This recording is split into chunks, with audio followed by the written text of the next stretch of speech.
main the event. main event. We have Shin Kamen Rider review. We went the first showing, which I believe was on the 29th. That was before they even announced that they were doing a second showing on the 5th. Well, yeah. Well, we had our tickets already before, but then it was like that week. A week or two prior, they had announced. Yeah, I mean this. The showing that we went to, they had 2 theaters for it. I did not know that was going to happen. And they had ours was pretty packed, and the crowd was going crazy. And then after the movie was over, the guy was like, one of the guys was like, I brought mask and all this other stuff with us, and they're taking pictures and like, just like such a cool, like, didn't have this experience with Ultraman at all. Yeah, and we even did one of the Godzilla Fathom events. What did we do? Tokyo SOS? Yeah, Tokyo SOS. No, Godzilla against Megazoid. Yes. We missed SOS. Yes. I was on a plane for that one. Yeah, absolutely. And the whole movie, the audience was just cheering. They were going wild. They were booing. They were booing the villains. Yeah. It was some movie experience. I was really surprised when I saw that they were doing 2 showings that night. They had the 7 o'clock, which for the most part was what everybody had, like across the board, across the country. And then they had a 7:05, I guess, to stagger it for the second showing that night. And so they had 2 theaters packed out. When we got to the theater, there was just like tons of people. There was a lot of people and a lot of people talking about it. Because when we got there, you were like, "Oh, there's a lot of people here for this." I'm like, "You don't know that they're here just for this." I'm like, "This." Well, I was like, "Look at these people. Theater. These are our people." Yeah, yeah, it kind of was. But I was like, "You don't know that they're here for this." And then like you could hear them talking. You're like, "Wow, yeah." Like literally everybody that was there to see Kamen Rider. Yeah, I mean the lobby, because we go to a very large Regal movie theater, and it's probably one of the largest ones where we live. We live on Long Island. It's in Westbury. They have maybe 20 theaters in there, and the parking lot is just massive. Yeah, it's a huge movie theater. Tons of movies playing at a time, and for this lobby to be, it was packed like it was Endgame. The lobby, like that's how I've been describing this to people. That's the last time I saw that movie theater this packed since COVID was Shin Kamen Rider. I mean, yeah. Oh, Spider-Man. Spider-Man was pretty. Yes. Yeah. Oh, true. Yeah. No. Whatever. But this was like, besides that and Endgame, this is the biggest thing I've seen. There's almost nobody at Ultraman, but we went to the English dub because that was the only day that really worked for us. I don't know how the sub was. Maybe I was more packed. Maybe, yeah. But it was a really cool experience. I mean, like the two of us both of our backgrounds is really, I've only seen Amazons. I literally just started last week after watching this.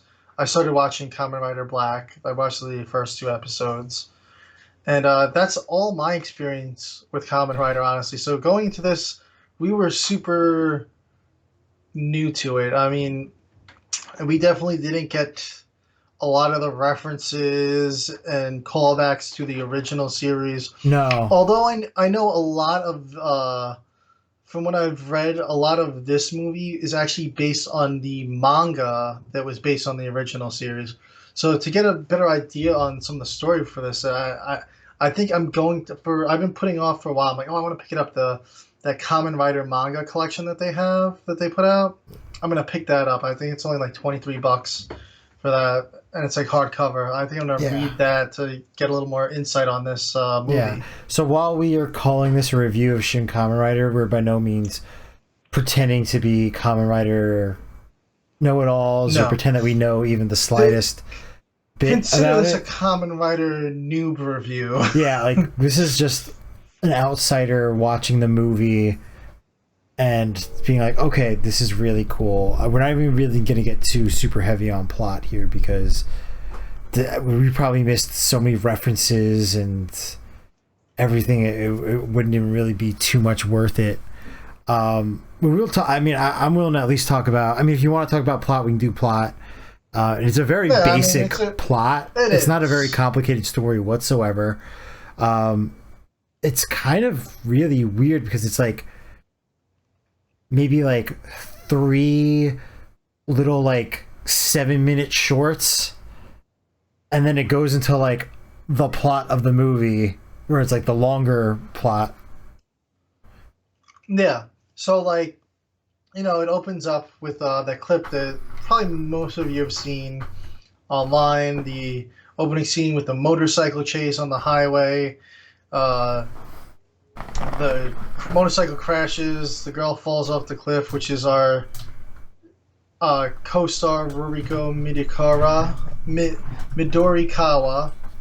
She's a computational organism, so she's not exactly human. She was made in a lab. She's human-ish, but she's got computer stuff through her body. And then there's our main character, Takashi Hongo. Um, he's with her.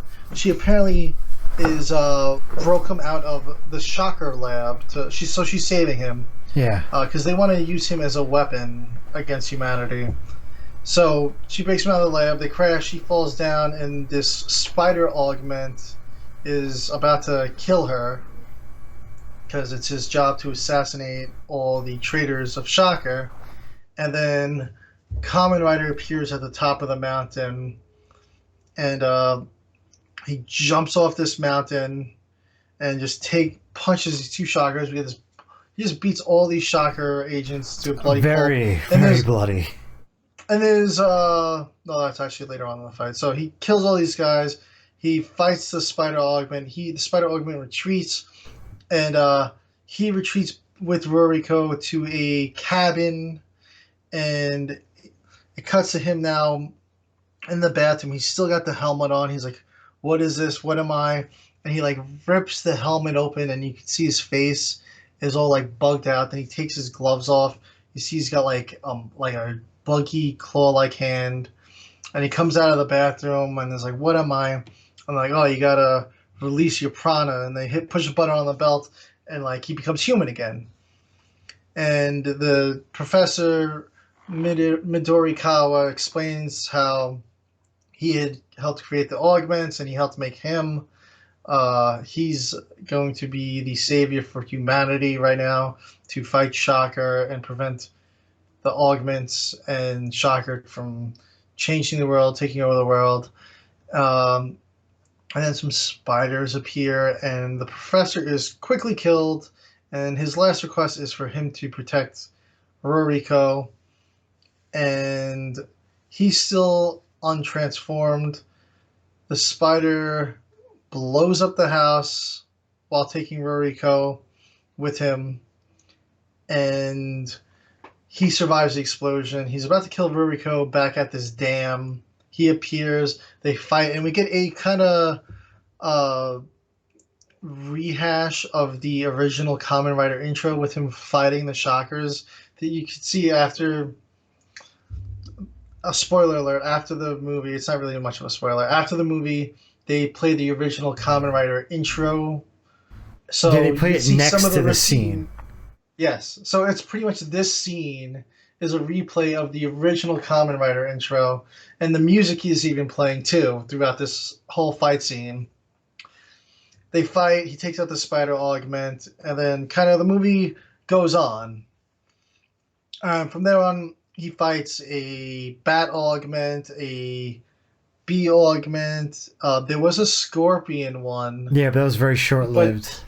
it was short lived. He didn't fight that one. The special agents that were anti shocker agents, they sent in their squad, and that was actually a pretty funny scene. The scorpion was a female character, and she was really getting off on fighting.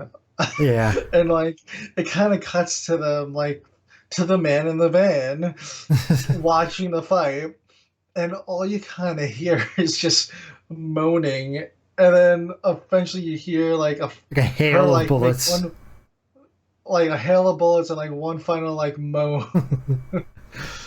But that was a pretty funny scene. But we learned later on that they were using they wanted to take her out because they wanted to use her venom. Yeah, apparently her venom is one of the only things that can kill augments. So they wanted to weaponize Besides, it. yes, besides Kamen Rider. Yes.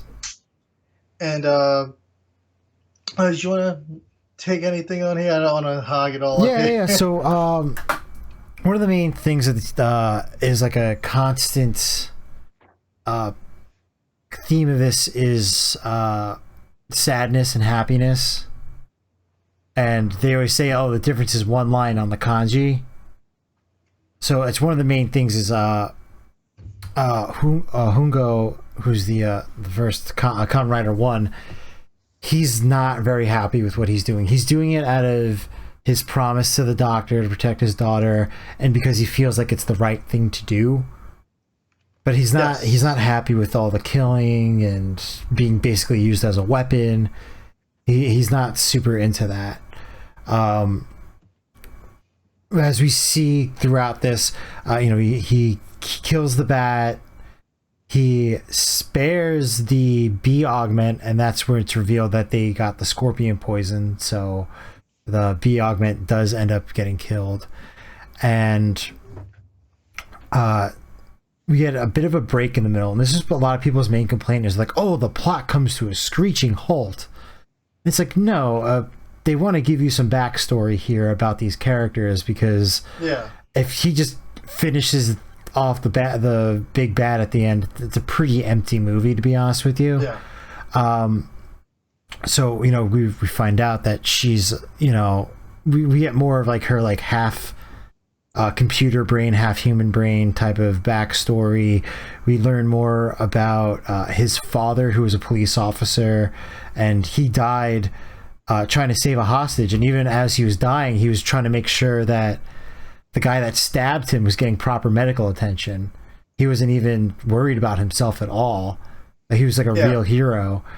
And ever since turning into a Kamen Rider, Hungo always sees the blood on his hand, and he thinks of his father's blood because he was there when he died.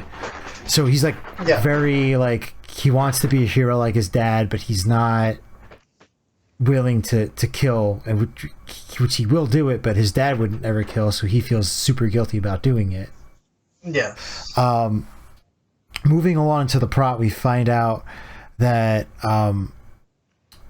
Ryuku also has a brother, and he's going to be the butterfly augment, and he's actually kind of the big bad of this this movie. So he goes to like the lair because they're like, oh, the cocoon hatched, and we get Kamen Rider 2 introduced. This is Ichimonji, and crowd goes the audience went crazy. They went absolutely wild when he got introduced. Yes. So it turns out he's another grasshopper augment, but in addition to that, he doesn't need the wind like Hungo does to Henshin. He just transforms on his own. He just activates the belt and he transforms. So they get this awesome fight. I think it's in like a power plant, I want to say. I'm not exactly sure what it kind of reminded me of in Shin Ultraman, where he fights Mephiles. He's right about the fight Mephiles. It's like the same type of location. It looked like the same exact location. When I was watching, I'm like, is it the same spot? It might be. It could be. It was a very similar thing, but him and Ichimonji are fighting each other. Hungo breaks his legs, but right in time for Ryuko to kind of fix the brainwashing in Ichimonji's head. Like doing something on a computer the whole time. And he stops fighting, he's crying, and she just walks up to him and ties the scarf around his neck. And she says, only heroes wear red. Yes. Because it originally had a white scarf on, so she takes off the white scarf, puts the red one on. She gave Hongo his scarf at the beginning of the movie, and she's like, "Oh, heroes always wear red, right?" Which she finds out was actually her dad. Later on in the movie, you find out her dad rode a motorcycle wearing a red scarf. Red scarf, very similar to them. So that's kind of what it's modeled after. Basically, they team up after that. They take out the bad guy Butterfly. I thought the fight was very lackluster. The final fight, the fight with them fighting all the other Kamen Riders was pretty cool. Yes. A lot of CG involved, but one thing I felt like they were trying to show off was these augments were getting further and further away from being half human, half animal, and they were getting more and more animalistic. They were getting away from the human side. So you can even see where the progression was, or like, okay, this is going south. Like even like so after that whole scene, after Ruriko saves Ichimoji, turning him back with pulling the mind control away, she gets stabbed by a chameleon. Oh, he was like a chameleon praying man. Was it chameleon mantis human? Was he was the first triple augment. So chameleon mantis human, and then like you said, they go back to Shocker to fight her brother, which was the butterfly augment. But when they get there, they're met by a whole big like fleet of grasshopper augments, basically copycat Kamen Riders, and that whole scene was really cool. That's another scene where the crowd went crazy because they posed for the fight and everyone just screams. I thought it was really cool. The last fight, I can see why people were disappointed with it, and even in the movie theater I was a little disappointed with it, but they were kind of showing, it was a lot of not you actually seeing fight choreography, a lot of really close-up shots of like effects and stuff like that. Kind of brought back like Iron Fist Netflix vibes, where you didn't actually see anything happen, but it kind of ends up with just like Hungo and Ichiro, which is the brother augment, just kind of like wrestling on the ground, like two grown men who clearly don't know how to fight, just wrestling on the ground with each other.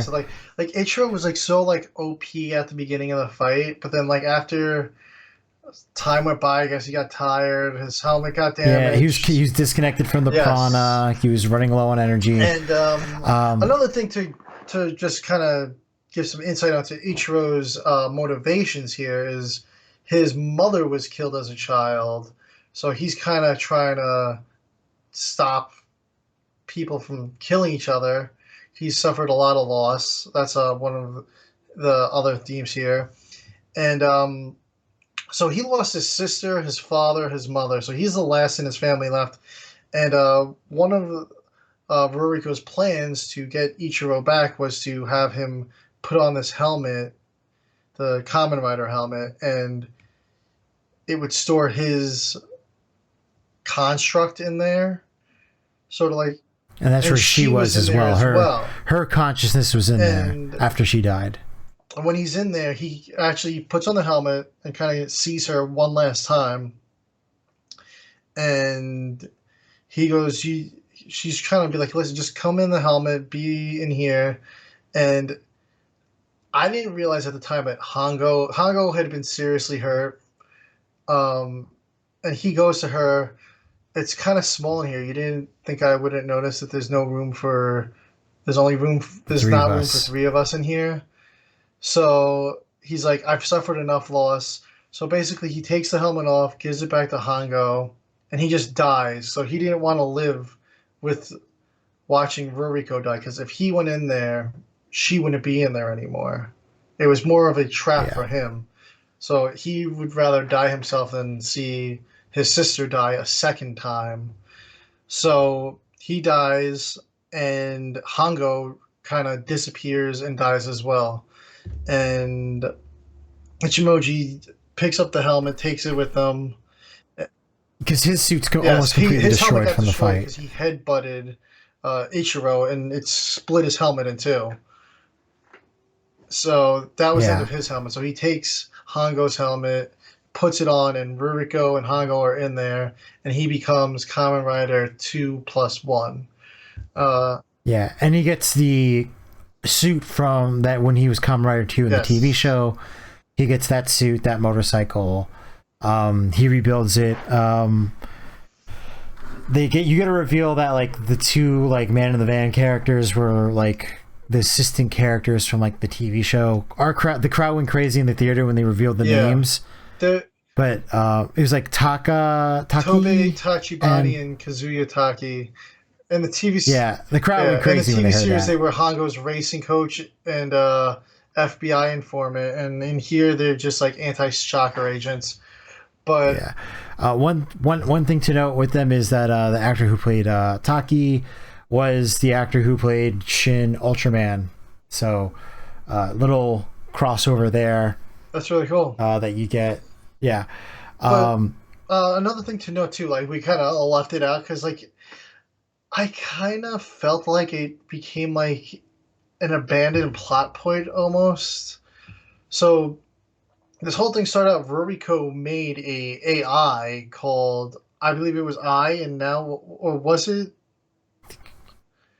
and there's I, and then now it's Yeah, it's J. another letter now, and this AI was the one behind Shocker, but Ichiro was only one of the augments, so the Shocker is still active. Like Ichiro was not, even though he was the final big bad. Like this whole evil corporation's out there, and like the movie clearly ends. Uh, They leave it yes, very they leave it open. very open, and and recently at a April 20 in April at a screening, Hideki Anno did say that he is trying to pitch a sequel. Shin Kamen Rider Masked World is what he's calling it for now, but we got to see if it gets picked up. I After seeing the reaction from the audience for this one, I do not see how it doesn't get Yeah. greenlit. I saw like some people like ragging on this movie on Twitter, and I just think that they don't like Yeah, fun. Like it's yeah. honestly all I can think about. Um, One other thing to note, when I was talking about earlier about this, like pain is one line away from happiness thing. I saw this on Twitter, so I don't know how much to actually put stake into this, but apparently Ichimonji does mean one line Oh, I did not know that. or like single line. I think is like the translation for it. And he ends the movie being very happy because he's Kamen Rider on his terms.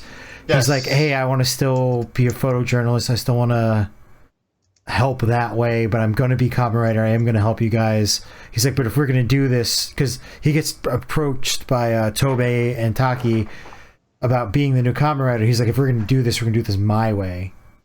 Yes. And he seems much more free. And they're kind of like along for the ride with him. So I mean, the way they ended it, it doesn't need a sequel, and if they do a sequel, it's probably going to be great. Yeah, because there's still this whole corporation out there. Like, there's like clearly it ends like out of all the Hideki Anno movies, I think this one ends the most open for a sequel. Yes, sorry about that. I had an internet outage, but I think what I was getting at was that Gomez from Shin Ultraman. I think they were kind of like trying to tease that maybe he was what got off of Godzilla and grew into Shin Ultraman. And I definitely feel like Shin Ultraman, they were kind of trying to tease that it was kind of a sequel Yeah. to Shin Godzilla with like the whole opening Yeah. sequence. You know, this movie felt very separate. Yes. Oh boy, did it. Yeah. It felt like it was in its own I mean, world, and not that that's a bad thing. no, absolutely. I'm It's, just it's you know I just think that if there is a movie with potential for a sequel, it's this one. Shin Ultraman, I felt like was very final. I really can't see unless you do like it a did. Ultra 7. I really can't see you bringing back Shin Ultraman. No, not the I think way that that would did. defeat the whole purpose of the movie. Yeah. So if there is going to be a Shin project to get a sequel, it should be this one. Yeah. I think so. I really think so.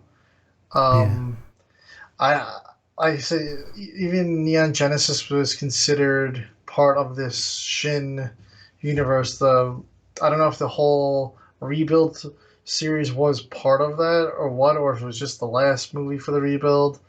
But that ended with a sort of universe reset. It's been talked about saying that maybe that was what built this Shin universe, but they all kind of seem separate. Besides, like you said, Shin Ultraman and Shin Godzilla maybe could have Very been loosely connected, connected. Yeah. very loosely. But I would just love to see more of this, though. It absolutely made me want to get into more Kamen Rider series. I loved Kamen Rider Amazons. I don't know what everyone thinks about that series. I enjoyed it. I still didn't get to see the movie yet. I have it. I just haven't got to watch it yet because I've just got so many different things. And I've started digging into the Kamen Rider Black, and now we know we're getting, what is it, RX, Black RX, or Yeah, Black RX, I think the pre-orders just opened for that on yes, and Discotech. it comes out the 23rd of August. It's going to be here before you know it. Yeah. Discotech. I I think Right Stuff has it the cheapest right now. Right Stuff Anime. For some reason, Right Stuff Anime has guess the had the. Discotech stuff cheaper. Yes, they do have it cheaper, so that's the way to go, I think, for it. Yeah. And you Anime, usually get a slipcover with them too, yeah. I don't versus like, Amazon. and I don't like the way Amazon handles their DVDs. No. So I'm probably gonna go with Right Stuff Anime for that series. And Discotech did tease that there was gonna be some sort of summer reveal thing, which is where they revealed Black last year, I believe. So I'm hoping that they reveal more Toku series and hopefully more Kamen Rider series coming to Blu-ray. No, that would be really good. There's no word on when this is getting a Blu-ray release in America. It seems like it's not getting a dub, which is fine. I would like for it to get a dub just because it would match with the other movies. But again, Yeah. these movies aren't really linked together, so it doesn't really matter. Yeah, I don't know who's going to get the rights for this, whether it's going to be Shout Factory, MVD, who knows. yeah. I'm sure it's going to get a Blu-ray release at some point, though. Yeah, Raven Banner has Ultraman in Canada, so I've been kind of try and eye that one to see if it's going to be anything different than our U.S. release. But they have not dropped any info on their release yet for that in Canada. Yeah. And I've even messaged them a couple times, asking them, inquiring if there's going to be anything different, if it's going to look different. Because like, I know sometimes they have like cool slipcovers for their releases, Raven Banner. So I was like, oh, if their release is better, I might consider canceling my regular Shin Ultraman and pick up that version instead. But nothing yet, so I'm gonna assume it's gonna be a basic set. But Raven Banner could even pick it up, Kamen Rider up for the U.S. release. You never know. Yeah, you never do know.